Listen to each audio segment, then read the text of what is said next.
Assalamu alaikum. Today we are going to deal with 10 damaging notions that have caused Muslims to be estranged from the Quran for a long time. We will start by defining what that means. Basically, these notions are opinions that have been established deeply within our psyche, within our beliefs. As Muslims, we accepted them to the point where they started causing us to move away from having a real connection with the Quran. Before we do this, let me share with you a beautiful story that shows exactly what we're talking about. A while ago, a number of scientists ran a very interesting experiment using 5 monkeys. Most of you have probably heard of that experiment. They brought 5 monkeys, put them in a cage, and inside the cage they put a ladder, and on top of that ladder they put some bananas. Soon enough, one of the monkeys decided to climb that ladder and try to reach for those bananas. The experimenters, the scientists, sprayed all of these monkeys with really cold water, and all of them started screaming and yelling, and they were very uncomfortable. So they pulled down that monkey from the ladder. A while later, a second monkey started climbing up again, getting the same idea that he wanted to reach for those bananas. And again, the scientists sprayed really cold water on all of the monkeys. And sure enough, that monkey came back down and started learning that climbing that ladder is a problem. A while later, a third monkey decided he wanted to try. And before he could even take the first or second step on the ladder, all of his brother monkeys reached for him and started pulling him down and beating him. And so it became very understandable and acceptable that these monkeys never tried to climb that ladder again, even though those tempting bananas were sitting right atop of it inside the cage. A while later, the scientists replaced one of those monkeys with a new monkey that did not know anything about the story of the bananas. That new monkey got the bright idea that he should try to climb up that ladder. And as soon as he tried, all of his brother monkeys pulled him down and beat him up. Sure enough, after a while, they replaced a second monkey with a new monkey. So now there were 3 of the older ones and 2 of the new ones. The new one, the latest one, started climbing the ladder. And sure enough, as soon as he started, all of the other monkeys pulled him down and started beating him and preventing him from climbing that ladder. And you can guess the rest of the story. One by one, the scientists replaced those monkeys until all 5 of the original monkeys were no longer inside the cage, and all of the 5 monkeys that were now inside the cage never experienced cold water. And so it became propagated within that community of monkeys that climbing the ladder is a no-no. Sure enough, after a while, they started replacing even newer monkeys. And with every new generation of monkeys, they learned the same thing, and all of these new monkeys never tried to climb that ladder. Very interesting story that shows us that we could actually inherit concepts and notions that are for no reason believed to be true. Of course, the older monkeys knew the reason, but the later monkeys never really understood why they should not climb that ladder, and still they practiced the same belief. Now, toward the end of this segment, I invite you to stay tuned because I will tell you the rest of the story about that experiment. This brings us back to the 10 damaging notions that we inherited as Muslims that are not necessarily true and that caused us to be estranged from the Quran. The first notion deals with the concept that the Quran is a book, a scripture, and therefore it needs to be translated or explained. In a prior segment, we presented detailed evidence that the Quran is not like any book. It's actually not a book, period. We describe in this segment that you see here that the Quran is actually an instrument by which you personally can connect directly with Allah subhanahu wa ta'ala. And through that instrument, if you have the right conditions within you, and if you view that instrument with the right perspective, it becomes an instrument for communicating with Allah subhanahu wa ta'ala. And in that segment, we describe the Quran like a television set with a dish that receives signals from a satellite. Of course, this is an unrepresentative example, but it gets the point across. In other words, when we engage the Quran directly, Allah subhanahu wa ta'ala provides us the knowledge and the certainty that is commensurate with our own conditions in this day and age. The second notion has to do with the belief that we must follow the earliest generations, the generations that were closest to the life of the Prophet ﷺ, because they knew more, because they were closest. In other words, we were told that their opinions mattered a lot more than our opinions. Their discoveries mattered a lot more than our discoveries. Of course, we should know that the Prophet ﷺ himself never gave a tafsir or detailed explanation of the Quran. It should be obvious from everything we said on this channel that the Quran actually keeps producing new discoveries for every coming generation. Any single or 2 generations or 3 generations or even 20 generations will never achieve enough knowledge and enough certainty to really encompass all of the knowledge of Allah subhanahu wa ta'ala, which is directly communicated to us regardless of how much we rely on the older generations. In a future segment, inshallah, we will deal with the complete history of the tafsir and the commentaries and compendiums that reached us from those earliest generations. And we will provide detailed challenges that every one of those tafsir and commentaries suffer from. And this way, we liberate ourselves to the point where we can take from those tafsir those ideas that are useful to us, and we can improve upon those tafsirs. The third erroneous, damaging notion that we inherited also through the tradition is that the Quran is written and composed in the language of the Arabs. In prior segments, we detailed how this is not so. In one segment titled How Overlooking One Letter Led Muslims to Misunderstand 60% of the Quran, we showed how that one letter that people overlooked caused most people to misunderstand all the stories and examples in the Quran.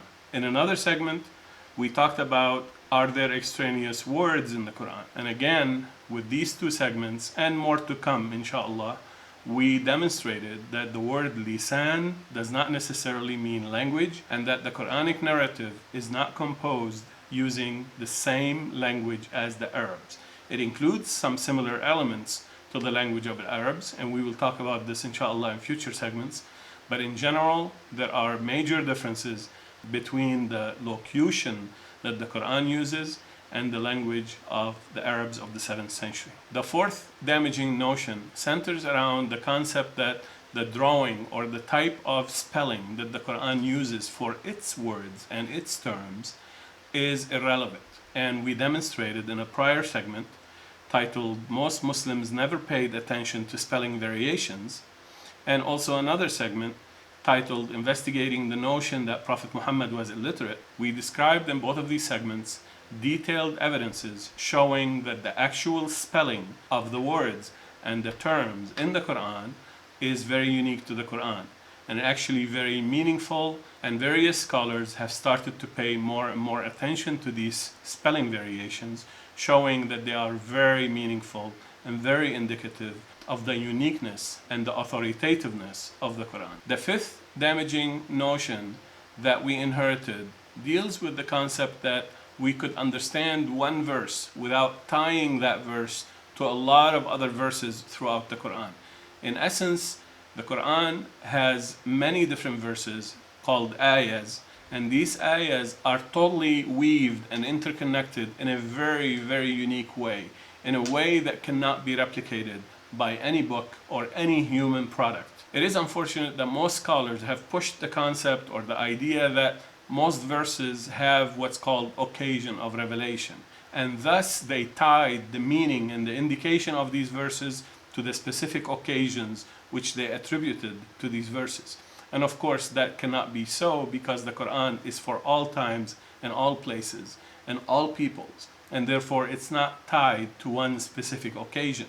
There might be a context within which the verse or the ayah was revealed in order for people to understand it, but the meanings and indications of these verses go way beyond the specific occasion of revelation that those scholars claimed.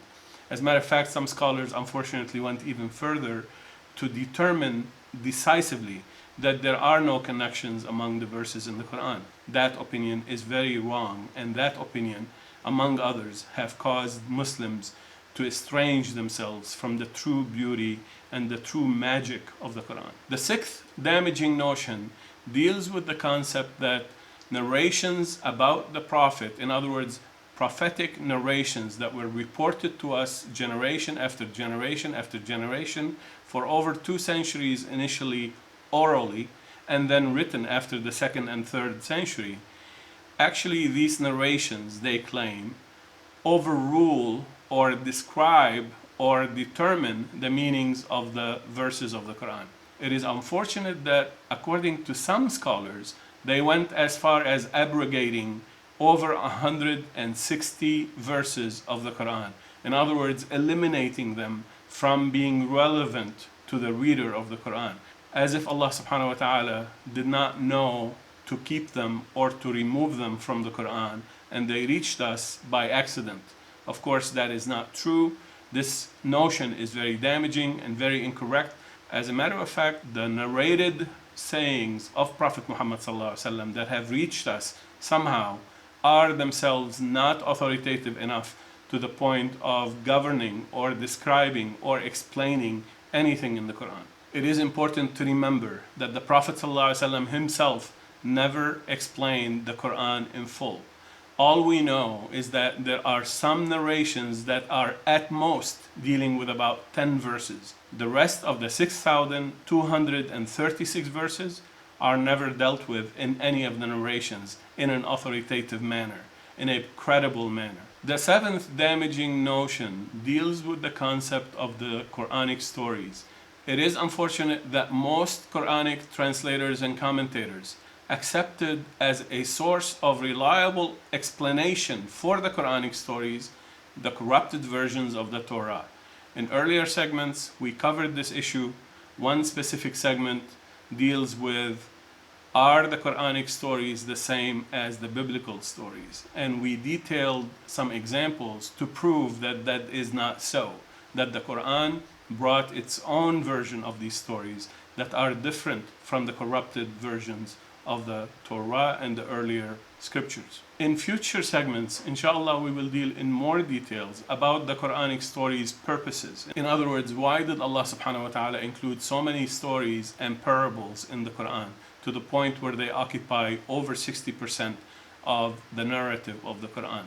We will provide example after example showing that there are over 16 different purposes of Quranic stories and parables, and that these Quranic stories and parables are not just for entertainment, and they're not for the purpose of just providing morals. The Quranic stories are definitely not meant as children's stories, as most of the scholars have converted these stories to be. The next damaging notion deals with the concept that was promoted by fuqaha, or legislative scholars.